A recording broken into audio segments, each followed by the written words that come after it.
날마다 쓰는 나의 신앙일기 TV 데일리 큐티 나무향기입니다. 오늘은 베드로후서 2장 12절부터 16절을 묵상하겠습니다. 그러나 이 사람들은 본래 잡혀 죽기 위하여 난 이성 없는 짐승 같아서 그 알지 못하는 것을 비방하고 그들의 멸망 가운데서 멸망을 당하며 불의의 값으로 불의를 당하며 낮에 즐기고 노는 것을 기쁘게 여기는 자들이니 점과 흠이라.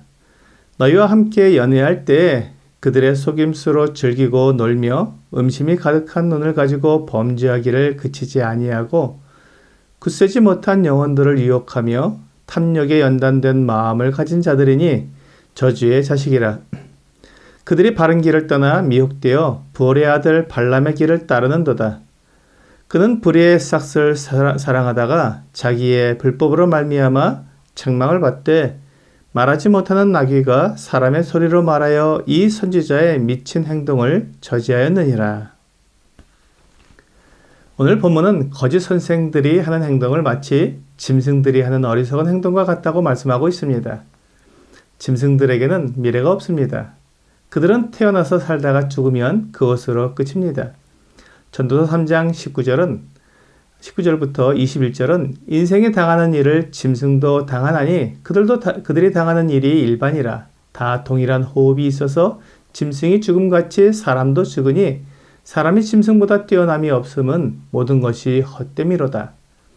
다 흙으로 말미암았으므로 다 흙으로 돌아가나니 다 한 곳으로 가거니와 인생들의 혼은 위로 올라가고 짐승의 혼은 아래로 곧 땅으로 내려가는 줄을 누가 알랴 라고 말씀하고 있습니다. 사람과 짐승이 같은 일을 당하는 것은 그들 모두가 죽는다는 것입니다. 사람도 흙으로 젖었고 짐승도 흙으로 젖었기에 모두 흙으로 돌아가게 됩니다. 사람과 짐승의 육체는 이렇게 흙에서 와서 흙으로 돌아가는 것입니다.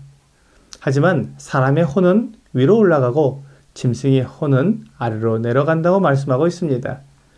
짐승의 혼이 아래로 내려간다는 것은 그들이 더 이상 존재하지 않고 끊어져 없어진다는 의미입니다. 그리고 사람의 혼이 위로 올라간다는 것은 죽음 이후에 사람의 영혼은 전능하신 하나님께로 돌아가서 하나님의 심판을 받게 된다는 것을 말하는 것입니다. 그러므로 거짓 선생들이 마치 잡혀 죽기 위하여 난 이성 없는 짐승 같다고 말하는 것은 그들의 미래가 없고 하나님의 심판이 없는 것처럼 살기 때문입니다. 요한계시록 20장 11절과 12절은 또 내가 크고 흰 보좌와 그 위에 앉으신 이를 보니 땅과 하늘이 그 앞에서 피하여 간데 없더라. 또 내가 보니 죽은 자들이 큰 자나 작은 자나 그 보좌 앞에 서 있는데 책들이 펴있고 또 다른 책이 펴졌으니 곧 생명책이라. 죽은 자들이 자기 행위를 따라 책들에 기록된 대로 심판을 받으니 라고 말씀하고 있습니다. 크고 흰 보좌와 그 위에 앉으신 분이 있었습니다. 그것은 심판하시는 하나님을 나타내는 말씀입니다. 그리고 그 앞에 죽은 자들이 자기 행위를 따라 책들에 기록된 대로 심판을 받는다고 말씀하고 있습니다. 이들이 죽은 자들이라는 것은 사람은 죽음으로 없어지는 것이 아니라 죽은 후에 심판을 받는 것을 보여주고 있습니다. 이때 생명책에 기록된 사람은 영생에 들어가고 생명책에 기록되지 못한 사람은 영원한 불못에 던져지게 됩니다. 이것이 둘째 사망 곧 영원한 죽음입니다. 거짓 선생들이 죽음 이후에 아무것도 없이 사라지게 될 것처럼 사는 것이 얼마나 어리석은지 성경은 분명히 말씀해주고 있습니다.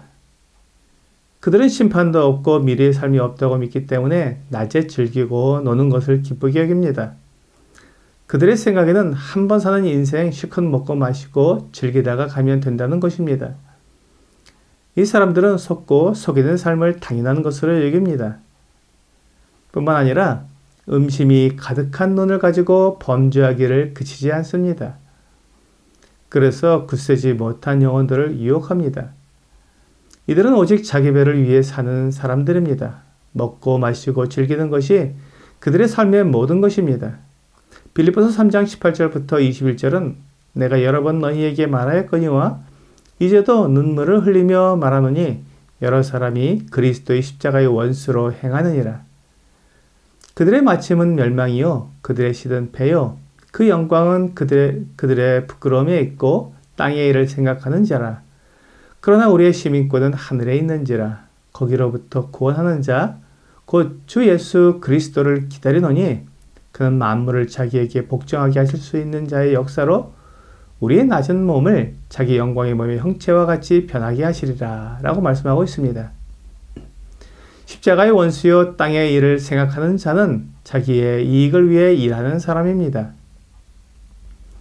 하지만 그리스도를 믿는 우리에게는 시민권이 하늘에 있고 또한 하늘에서 다시 오실 예수 그리스도를 기다리는 사람들입니다.